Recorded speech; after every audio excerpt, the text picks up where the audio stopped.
Assalamualaikum warahmatullahi wabarakatuh. Kembali kita bertemu. Pada kesempatan kali ini saya akan menyampaikan hasil resum saya pada pertemuan pertama di mata kuliah digital forensik. Pertemuan pertama ini menjelaskan tentang pengantar komputer forensik teknologi informasi. Perkembangan teknologi ini apabila dilihat dari manfaatnya itu dia dibagi menjadi dua, ada sisi positif dan sisi negatifnya. Sisi positifnya itu dengan adanya perkembangan teknologi ini dapat memajukan dan menyejahterakan penggunanya. Sedangkan sisi negatifnya, dengan adanya perkembangan teknologi ini pula itu apabila disalahgunakan akan mengakibatkan kemunduran dan kerugian. Dengan adanya perkembangan teknologi ini muncullah cybercrime atau kejahatan komputer. Ini adalah orang-orang yang tidak bertanggung jawab dengan kemampuan yang sudah dia miliki untuk kepentingan pribadinya. Jadi dengan masalah baru ini, bila kita lihat dari sifatnya itu dia terbagi menjadi dua, yaitu mikro dan makro. Mikronya ini adalah suatu individu yang memiliki kemampuan lebih dibandingkan individu lainnya di bidang teknologi dalam melakukan kejahatan komputer. Sedangkan makro ini lingkup yang lebih luas atau suatu kelompok di mana yang mereka memiliki tujuan yang sama dalam kejahatan komputer ini. Dan terkadang dampaknya itu menimbulkan efek domino. Alasan kenapa saya berkeram tadi perlu ditangani itu, yang pertama itu memungkinkan pelaku kejahatan untuk menyembunyikan jejaknya. Kemudian saya berkeram tidak memiliki batas geografis, jadi pelaku ini bisa dari mana saja dia, dari negara manapun bisa menyerang negara yang lain. Dan mereka melakukannya juga bisa secara dekat maupun jarak jauh, namun dampak dari kejahatan itu sama saja.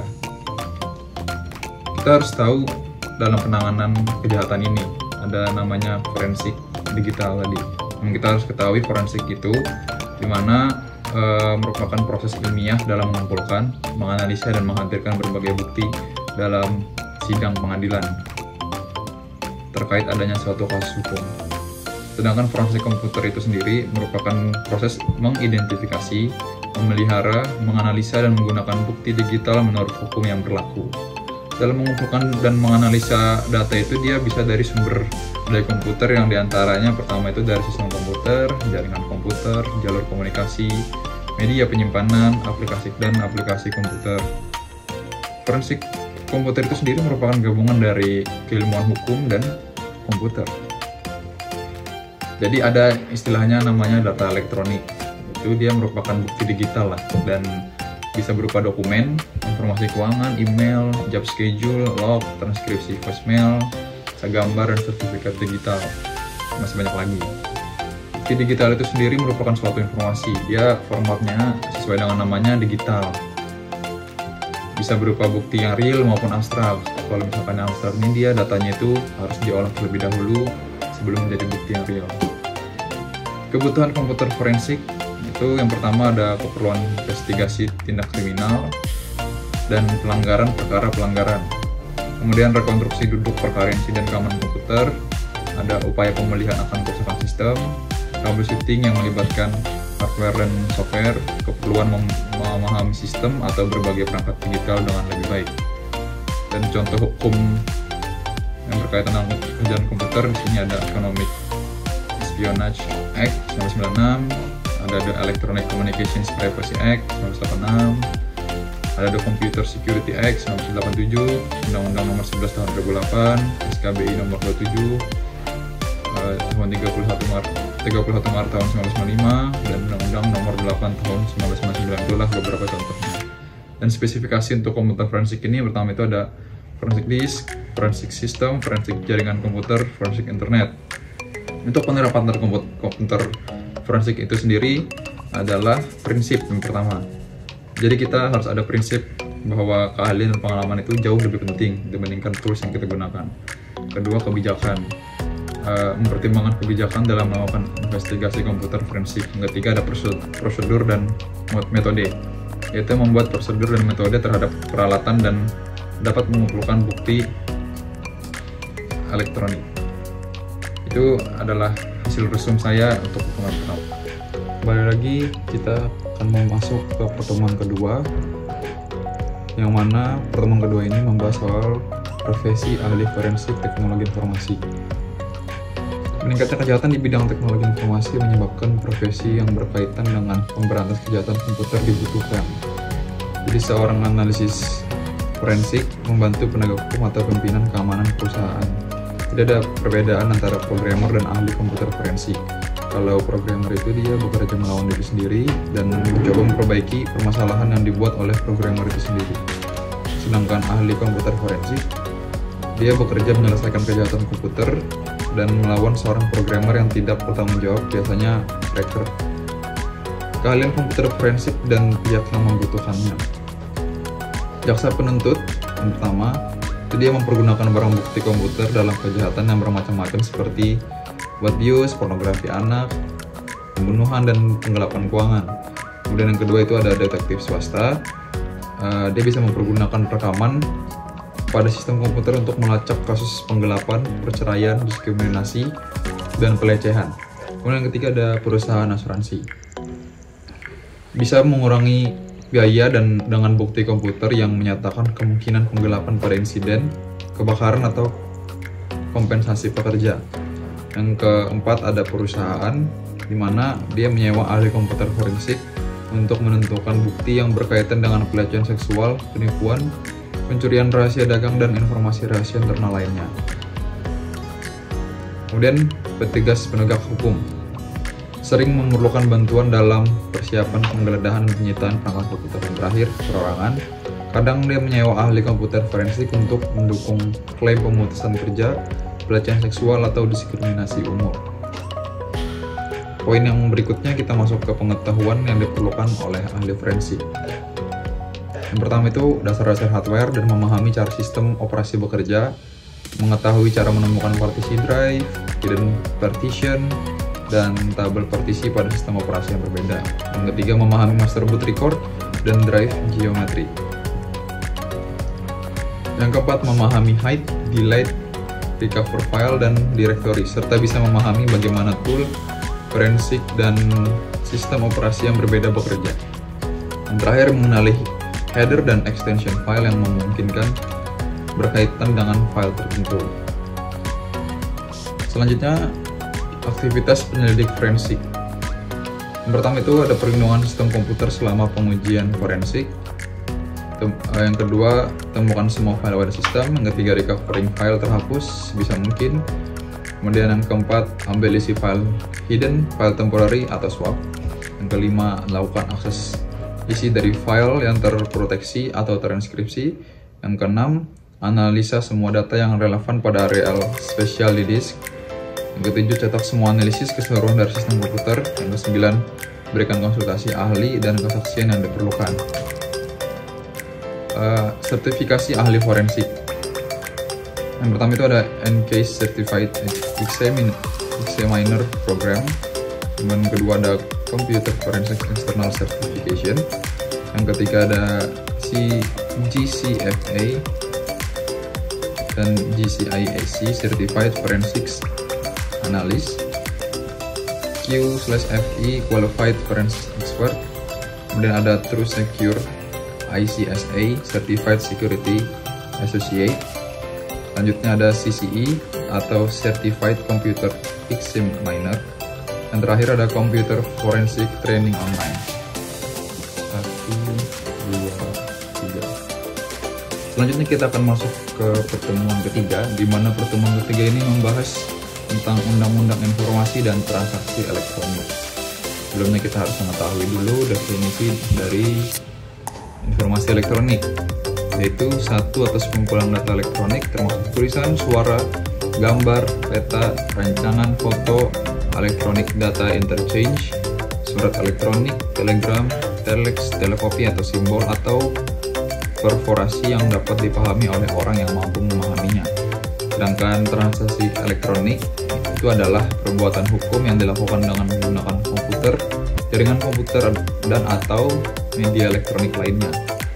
Teknologi informasi adalah teknik mengumpulkan, menyiapkan, menyimpan, memproses, mengumumkan, menganalisis, dan atau menyebarkan informasi. Kemudian dokumen elektronik adalah setiap informasi elektronik yang dibuat, diteruskan, dikirimkan, diterima, atau disimpan melalui komputer atau sistem elektronik. Sistem elektronik itu sendiri merupakan serangkaian perangkat dan prosedur elektronik yang berfungsi mempersiapkan, mengumpulkan, mengolah, menganalisis, menyimpan, menampilkan, mengumumkan, mengirimkan dan atau menyebarkan informasi elektronik. Tanda tangan elektronik itu merupakan tanda tangan yang terdiri atas informasi elektronik yang dilekatkan terasosiasi dengan informasi elektronik lainnya yang digunakan sebagai alat verifikasi dan autentikasi. Sertifikat elektronik adalah sertifikat yang bersifat elektronik yang memuat tanda tangan elektronik dan identitas. Penyelenggara sertifikat elektronik adalah badan hukum yang berfungsi sebagai pihak yang layak dipercaya yang memberikan dan mengaudit sertifikat elektronik. Termasuk poin pertama, di mana asas pemanfaatan teknologi informasi dan transaksi elektronik ada 5. Yang pertama, asas kepastian hukum. Yang kedua, asas manfaat. Yang ketiga, asas hati-hati. Yang keempat, asas etikat baik. Yang terakhir, asas netral teknologi. Ada beberapa isu di mana kemampuan internet dalam memfasilitasi transaksi antar pihak menurut Wigrantoro Roes Setiadi tahun 2003. Ada 7. Yang pertama, masalah keberadaan para pihak. Yang kedua, kebenaran eksistensi dan atribut atau accuracy. Yang ketiga, penolakan atau pengingkaran atas suatu transaksi, non-repudiation. Yang keempat, keutuhan informasi atau integrity of information. Yang kelima, ada pengakuan saat pengiriman dan penerimaan. Yang keenam, privasi. Dan yang terakhir, jurisdiksi. Poin yang ketiga, kita akan membahas mengenai informasi elektronik, di mana ketentuan mengenai informasi elektronik dan dokumen elektronik tidak berlaku untuk surat yang menurut undang-undang harus dibuat dalam bentuk tertulis. Yang kedua, surat beserta dokumen yang menurut undang-undang harus dibuat dalam bentuk akta notaril atau akta yang dibuat oleh pejabat pembuat akta. Informasi elektronik dan dokumen elektronik dianggap sah bila informasi yang tercantum di dalamnya memenuhi ketentuan undang-undang sebagai berikut. Yang pertama, dapat terjamin keutuhannya dan dapat dipertanggungjawabkan. Yang kedua, dapat diakses. Yang ketiga, dapat ditampilkan sehingga menerangkan suatu keadaan. Ketentuan tersebut dimaksudkan sebagai dasar timbulnya hak, yakni yang pertama itu menyatakan suatu hak, yang kedua memperkuat hak yang telah ada, yang ketiga menolak hak orang lain. Tanda tangan elektronik itu sendiri memiliki kekuatan hukum dan akibat hukum yang sah selama memenuhi ketentuan dalam undang-undang ini. Transaksi elektronik terjadi pada saat penawaran transaksi yang dikirim pengirim telah diterima dan disetujui penerima dengan pernyataan penerimaan secara elektronik. Dan kita akan masuk ke pembahasan mengenai internet banking. Kita harus tahu dulu apa itu internet banking. Itu adalah salah satu pelayanan jasa bank untuk memperoleh informasi, komunikasi, dan melakukan transaksi melalui jaringan internet. Bank penyelenggara iBanking harus memiliki wujud fisik dan jelas keberadaannya dalam suatu wilayah hukum. iBanking dipandang Bank Indonesia merupakan salah satu jasa layanan perbankan, sehingga bank bersangkutan harus memiliki jasa layanan seperti layaknya bank konvensional. Jasa internet banking ada 3. Yang pertama, informational internet banking. Yang kedua, communicative internet banking. Yang ketiga, transactional internet banking. Pengendalian pengamanan. Ada beberapa hal yang perlu dilakukan bank. Yang pertama itu melakukan pengujian identitas nasabah. Yang kedua, pengujian keaslian transaksi. Yang ketiga, penerapan prinsip pemisahan tugas. Yang keempat, pengendalian terhadap penggunaan hak akses terhadap sistem. Yang kelima, perlindungan terhadap integritas data maupun kerahasiaan informasi penting pada internet banking. Yang ketujuh, kita masuk ke pembahasan e-commerce. E-commerce atau electronic commerce atau perdagangan elektronik seringkali didefinisikan sebagai perdagangan atau jual beli barang dan jasa melalui medium elektronik, khususnya internet. Yang terakhir pada pertemuan ketiga ini yaitu membahas soal keuntungan penggunaan e-commerce itu. Yang pertama, revenue stream. Yang kedua, meningkatkan market exposure. Yang ketiga, menurunkan biaya operasi atau operating cost. Yang keempat, memperpendek waktu product cycle. Yang kelima, meningkatkan supplier management. Yang keenam, melebarkan jangkauan atau global reach. Yang ketujuh, meningkatkan customer loyalty. Dan yang terakhir, meningkatkan value chain. Selanjutnya kita akan masuk ke pertemuan keempat yang membahas mengenai komputer forensik dalam hukum Indonesia. Di Di poin pertama kita akan membahas mengenai pengertian atau unsur hukum.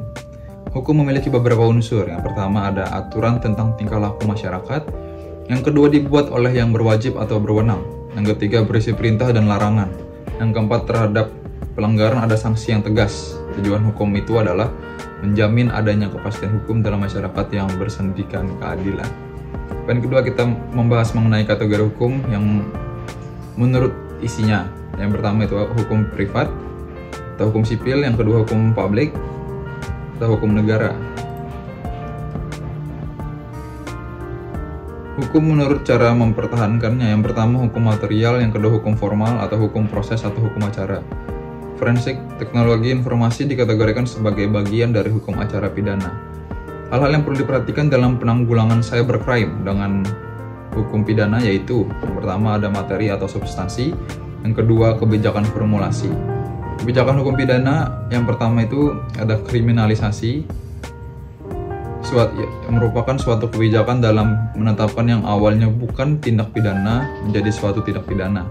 Yang kedua itu ada asas legalitas atau principle of legality, yang artinya tidak ada perbuatan yang dilarang dan diancam dengan pidana jika tidak ditentukan terlebih dahulu dalam perundang-undangan.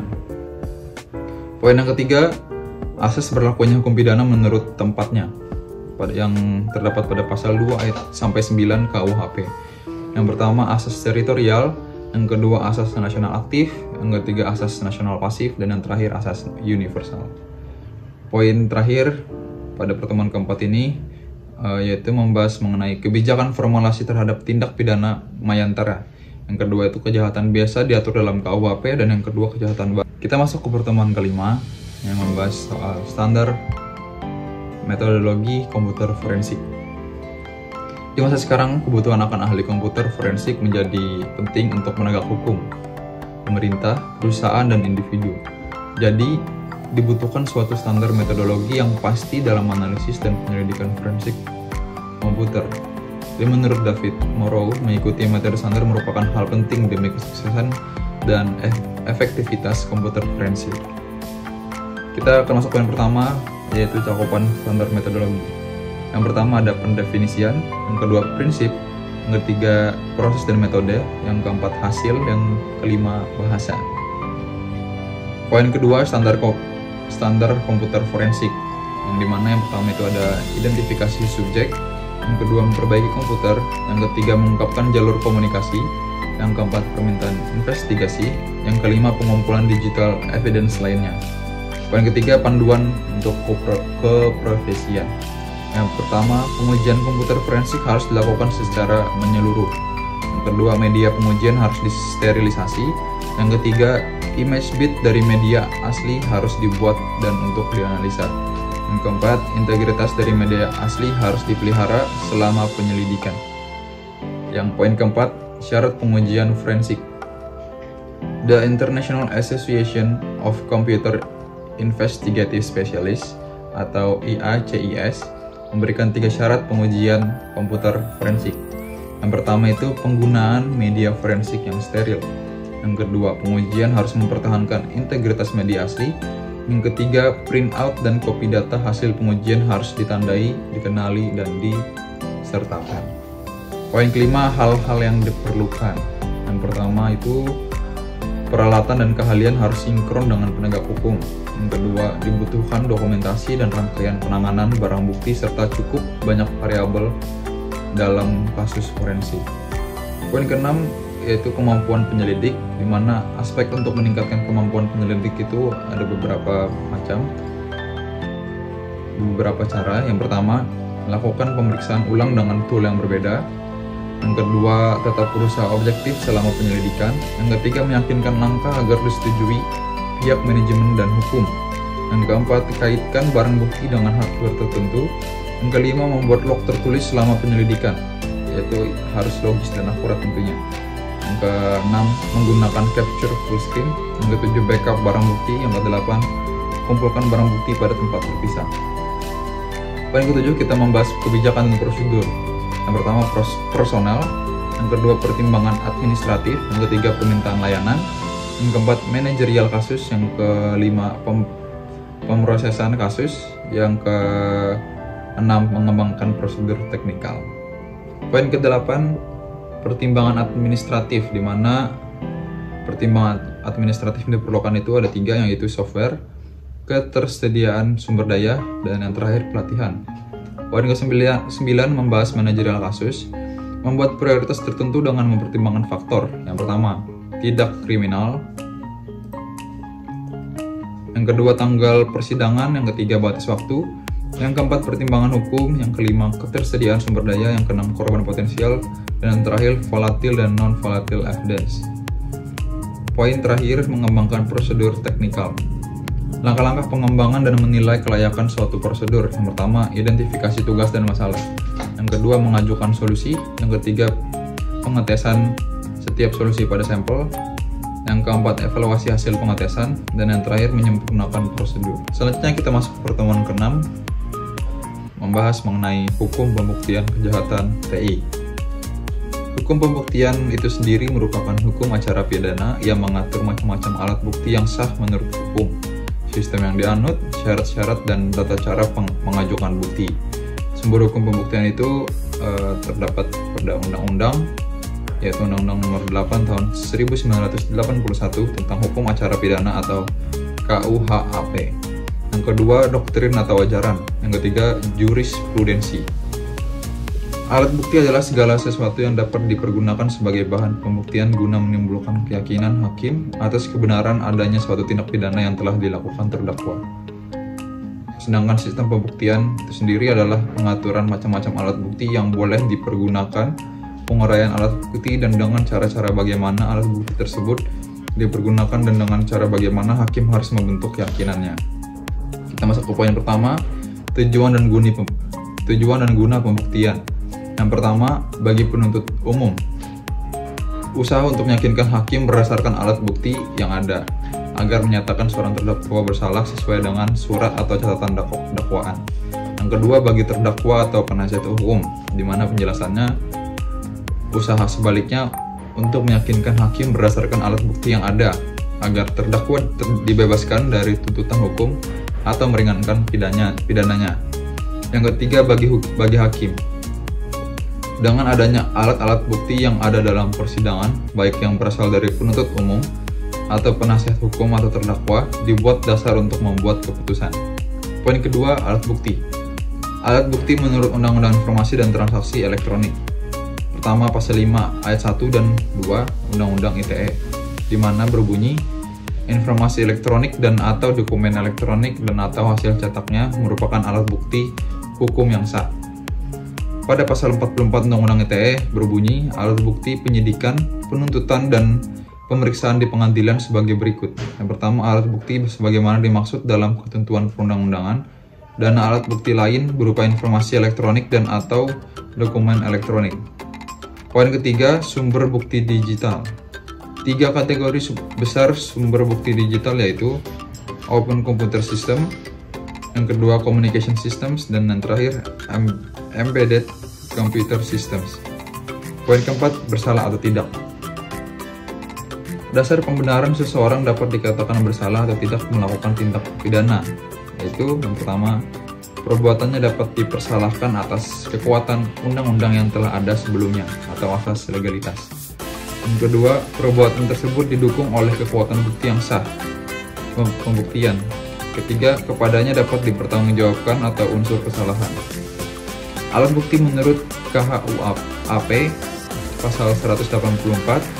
Pertama itu ada keterangan saksi, yang kedua keterangan ahli, yang ketiga surat, yang keempat petunjuk, dan yang terakhir keterangan terdakwa. Kita masuk ke poin kelima, yaitu menilai evidence. Faktor yang menjadi pertimbangan, pertama itu ada penilaian kasus, yang kedua on-site consideration, yang ketiga analisa lokasi pemprosesan, yang keempat pertimbangan hukum, yang terakhir analisa evidence. Poin keenam, analisa evidence, yaitu lokasi ditemukan evidence yang pertama, yang kedua stabilitas media yang dilakukan pemeriksaan, yang ketiga menentukan bagaimana evidence dokumentasi, yang keempat mengevaluasi lokasi media penyimpanan, yang kelima memastikan kondisi dari evidence, yang terakhir menganalisa kebutuhan akan cadangan listrik. Poin ketujuh membahas pemeriksaan evidence. Pengujian dilakukan dengan tahap. Yang pertama, persiapan sebagai langkah awal. Yang kedua, ekstraksi. Yang ketiga, menganalisa dan terekstrak. Yang keempat, kesimpulan. Poin ke-8 membahas perlindungan barang bukti, di mana barang bukti komputer itu berupa barang sensitif, salah menangani akan rusak, dan yang terakhir bersifat mekanis atau elektromekanis. Poin ke-9, ancaman terhadap barang bukti. Menurut Jim Macmillan, importance of a standard methodology in computer forensics. Yang pertama, virus. Yang kedua, prosedur cleanup. Yang ketiga, ancaman eksternal atau lingkungan. Poin ke-10, ancaman terhadap barang bukti. Menurut Jude Robin, an explanation of computer forensics mensyaratkan. Yang pertama, barang bukti tidak akan rusak oleh prosedur penyelidikan. Yang kedua, tidak terinfeksi virus komputer. Yang ketiga, barang bukti dilindungi dari kerusakan mekanis dan elektromekanis. Yang keempat, penerapan pemeliharaan. Yang kelima, membatasi dampak pada operasi bisnis. Yang keenam, informasi klien dihargai secara etis dan tidak diumumkan. Poin yang terakhir, poin ke-11, yaitu membahas faktor yang tidak berkaitan dengan barang bukti secara fisik. Yang pertama, rangkaian pemeliharaan. Yang kedua, batasan waktu. Yang ketiga, informasi yang tidak diumumkan atau informasi klien. Yang keempat, register, peripheral memory dan cache. Yang kelima, memori, kernel dan fisik. Yang keenam, current jaringan. Yang ketujuh, proses yang sedang berjalan. Yang kedelapan, disk. Yang kesembilan, floppy disk dan media backup. Yang terakhir, CD-ROM dan printout. Pada pertemuan ke-7 ini kami hanya melakukan diskusi dan presentasi progresi tugas UTS. Jadi pada pertemuan ke-7, mahasiswa itu dipertemukan dengan dosen mata kuliah forensik digital, yaitu Bapak Kamarudin MKom, untuk berdiskusi dan menyerahkan hasil progresi tugas UTS yang sebelumnya telah disampaikan jauh hari agar tugas UTS dikerjakan. Dalam penyetoran progresi tugas UTS, penulis telah menyelesaikan 2 review jurnal dari 4 jurnal yang harus diselesaikan dari syarat yang diberikan dosen. Judul jurnal yang telah direview penulis dan disetor kepada Bapak Kamarudin MKom adalah yang pertama, analisis forensik digital pada frozen solid state drive dengan metode National Institute of Justice atau NIJ. Dan yang kedua itu ada analisa dan perbandingan performa tools forensik digital pada smartphone Android menggunakan instant messaging WhatsApp. Tujuan diadakannya diskusi dan penyetoran progresi tugas UTS ini agar mahasiswa itu tidak menunda-nunda proses pengerjaan tugas UTS, serta untuk menghindari keterlambatan mahasiswa dalam mengumpulkan tugas pada tenggat waktu yang telah ditentukan. Selanjutnya pada pertemuan ke-8 yaitu ujian tengah semester. Jadi ujian tengah semester ini berlangsung pada tanggal 14 November hingga 25 November 2022 bertempat di Universitas Muhammadiyah Banjarmasin Gedung UMBCC. Para mahasiswa berusaha untuk mengikuti ujian maupun menyelesaikan tugas UTS yang sebelumnya telah diberikan seperti halnya pada mata kuliah forensik digital. Jadi tugas UTS yang diberikan berupa review jurnal dengan pilihan jurnal lokal minimal 4 jurnal atau jurnal internasional minimal 2 jurnal.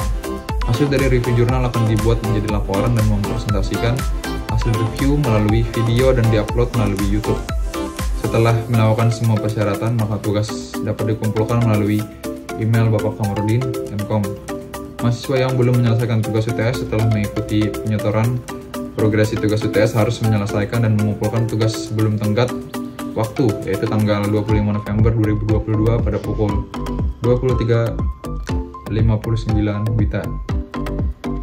Judul jurnal yang diambil penulis untuk direview antara lain yang pertama, analisis forensik digital pada frozen solid state drive dengan metode National Institute of Justice. Yang kedua, analisa perbandingan performa tools forensik digital pada smartphone Android menggunakan instant messaging WhatsApp. Yang ketiga, analisis forensik digital aplikasi Bitalk untuk penanganan cybercrime menggunakan metode NIST. Dan yang terakhir, analisis forensik aplikasi Dropbox pada Android menggunakan metode NIJ pada kasus penyembunyian berkas. Kita masuk ke pertemuan ke-9, membahas mengenai kejahatan bidang teknologi informasi. Kecenderungan insiden di bidang teknologi komputer dan komunikasi digolongkan ke dalam program hacking. Yang pertama itu packet flooding, yang kedua packet sniffing, dan yang terakhir backdoor. Poin pertama, kita masuk istilah kejahatan di bidang teknologi informasi. Yang pertama cybercrime, yang kedua kejahatan mayantara, yang ketiga computer crime, yang keempat computer abuse, yang kelima computer fraud, yang keenam computer related crime. Pada poin kedua, membahas mengenai karakteristik unik kejahatan bidang TI. Yang pertama, pada ruang lingkup kejahatan, di mana bersifat global sehingga sulit menentukan yurisdiksi hukum negara mana yang berlaku terhadapnya. Yang kedua, sifat kejahatan. Ia tidak menimbulkan kekacauan yang mudah terlihat atau non-violence, sehingga ketakutan terhadap kejahatan tersebut tidak mudah timbul. Yang ketiga, pelaku kejahatan. Tidak mudah diidentifikasi, namun pelakunya menguasai penggunaan internet atau komputer. Yang keempat, modus kejahatan. Hanya dapat dimengerti oleh orang yang mengerti dan menguasai bidang teknologi informasi. Yang kelima, jenis kerugian. Kerugian yang ditimbulkan lebih luas, termasuk kerugian di bidang politik, ekonomi, sosial, dan budaya. Poin ketiga, kejahatan bidang TI dibagi dua, yaitu kejahatan yang menggunakan TI sebagai fasilitas, contohnya seperti pembajakan, pornografi, pemalsuan, dan pencurian kartu kredit, dan sebagainya. Yang kedua, kejahatan yang menjadikan sistem dan fasilitas TI sebagai sasaran, contoh pencurian data pribadi, pembuatan dan penyebaran virus komputer, dan sebagainya. Poin keempat, jenis cybercrime. Yang pertama, cybercrime berdasarkan jenis aktivitas. Yang kedua, cybercrime berdasarkan motif kegiatan. Yang ketiga, cybercrime berdasarkan sasaran kejahatan. Di poin selanjutnya, cybercrime jenis aktivitas. Yang pertama ada unauthorized access, yang kedua illegal content, yang ketiga penyebaran virus secara sengaja, yang keempat data forgery, yang kelima cybercrime, espionage, sabotage, and extortion, yang keenam cyberstalking, yang ketujuh carding, yang kedelapan hacking and cracking, yang kesembilan cybersquatting and typo squatting, yang ke-10 hijacking, yang ke-11 cyber terrorism. Kemudian cybercrime menurut jenis kegiatannya. Yang pertama itu ada cybercrime sebagai tindakan murni kriminal. Yang kedua, cybercrime sebagai kejahatan abu-abu. Kemudian masuk ke cybercrime menurut sasaran kejahatannya. Yang pertama, cybercrime yang menyerang individu atau against person.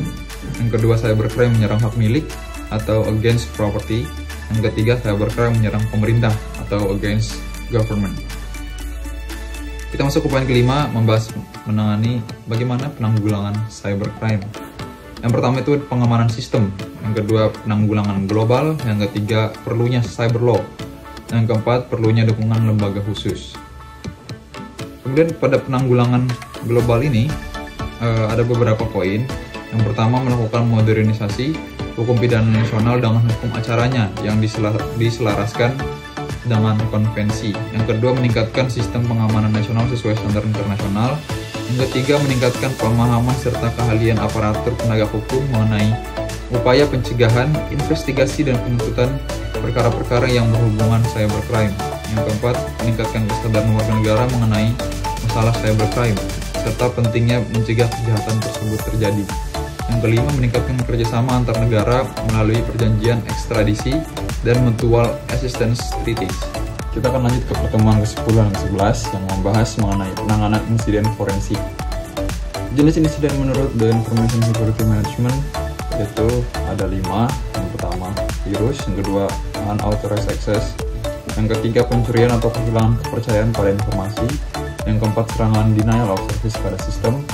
Yang kelima, korupsi informasi. Poin pertama, kita akan membahas persiapan penanganan insiden forensik.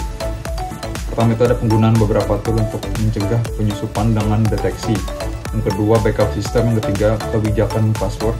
Yang keempat, kebijakan keamanan sistem. Yang kelima, lakukan instalasi patch security. Yang ketujuh, pergunakan security auditing tools. Yang kedelapan, pelajari sistem lebih lama. Yang kesembilan, aktifkan fasilitas logging dan accounting. Yang terakhir, lakukan audit dan pengujian pada sistem secara rutin. Di poin yang kedua, kita akan membahas fase merespon insiden. Ada 6 fase. Yang phase pertama itu persiapan, ada 42 tindakan. Yang kedua, fase kedua identifikasi, 6 tindakan. Fase ketiga pengisian, 17 tindakan. Fase keempat pembasmian, 10 tindakan. Fase kelima pemulihan, 6 tindakan.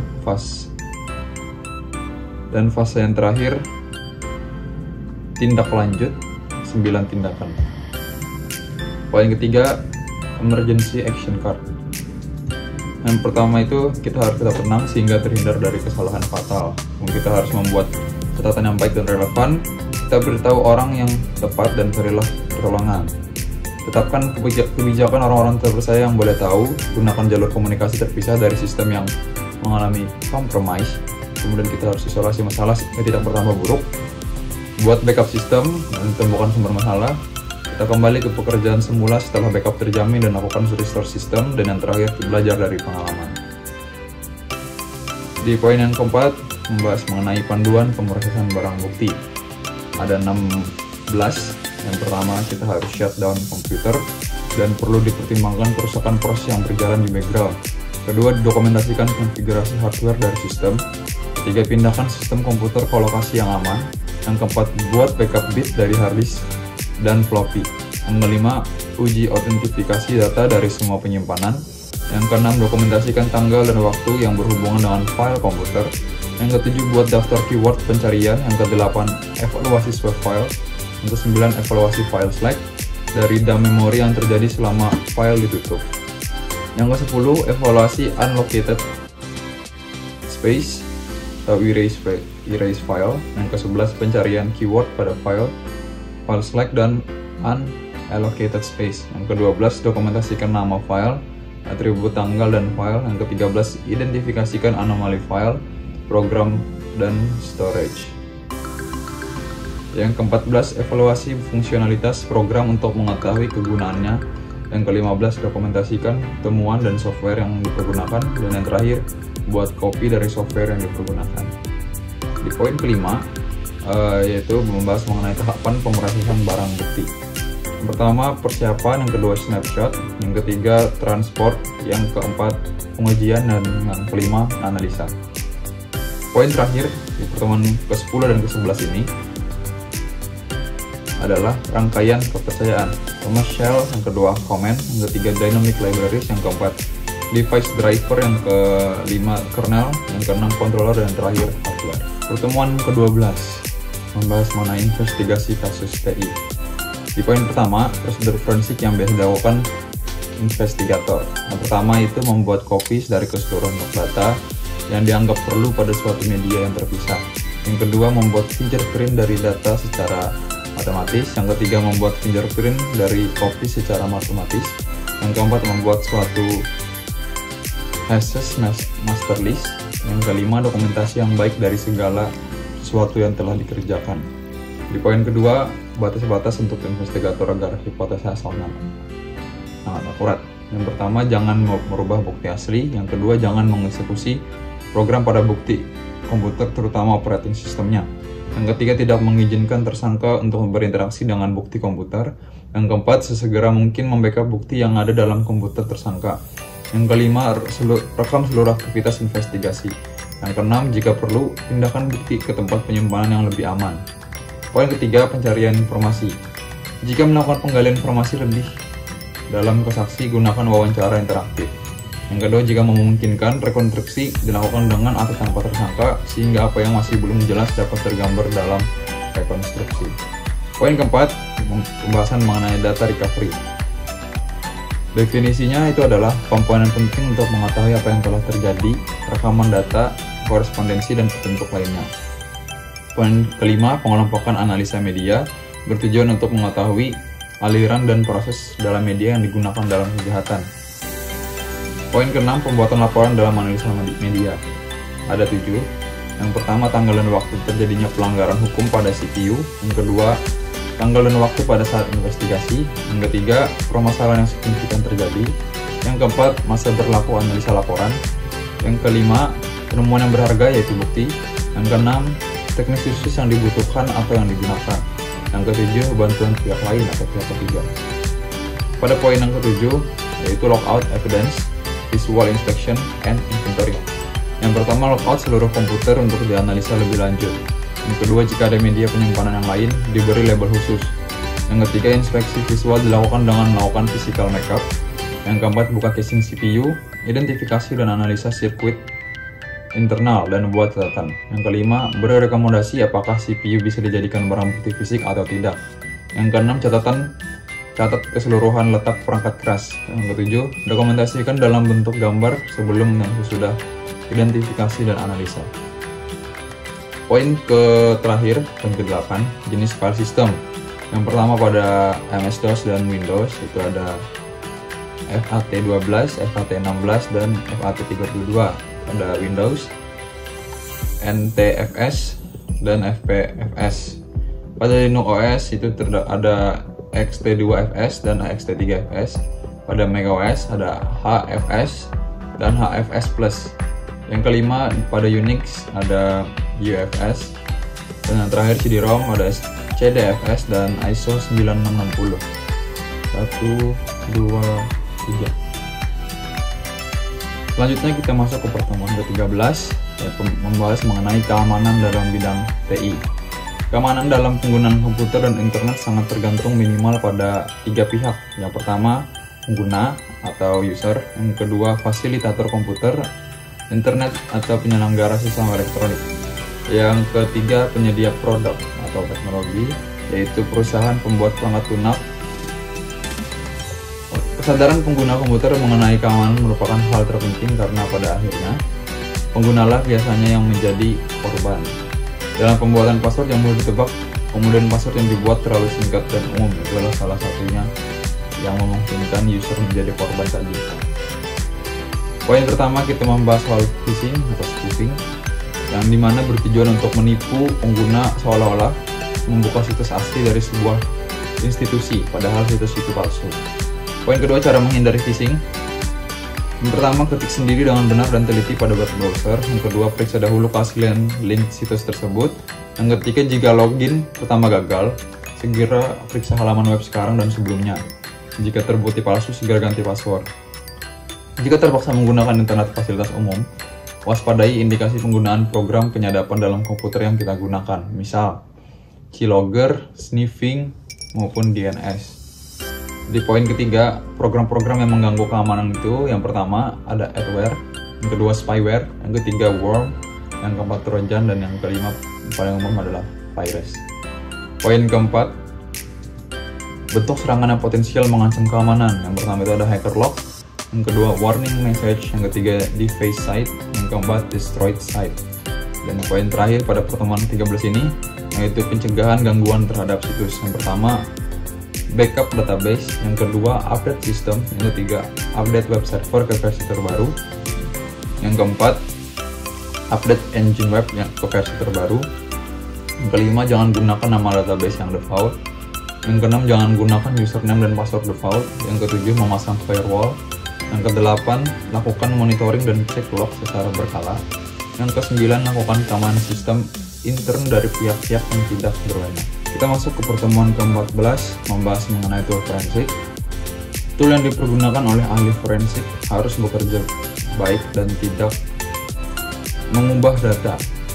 Toolkit untuk pengujian forensik memungkinkan untuk mengumpulkan dan analisis data seperti TCP/DUM, Argus, NFR, TCP/Refer, dan lain-lain. Di poin pertama kita akan membahas mengenai kategori software forensik. Yang pertama, forensic software tools for Windows. Yang kedua, image dan document readers. Yang ketiga, data recovery dan investigation. Kemudian ada lab tools, assessment utilities, Foundstone SISS tools. Ada password cracking, network investigation, phone investigation, EDA investigation, intrusion detection tools, scanning tools, dan stress testing tools. Di poin terakhir pada pertemuan ke-14 ini membahas tool untuk komputer forensik. Pertama ada Coroner Toolkit, kemudian Byteback, Drive Spy, Encase, Forensic Toolkit, Merceware Suite, Drive Image Pro, Linux DD, Norton Ghost 2000, SafeBack, Snapback, dan REST. Sekian hasil presentasi resume pertemuan pertama hingga pertemuan ke-14 pada mata kuliah forensik digital. Mungkin ada kesalahan dalam pengucapan saya atau dalam berkata-kata, mohon dimaafkan. Terima kasih dan sampai jumpa kembali.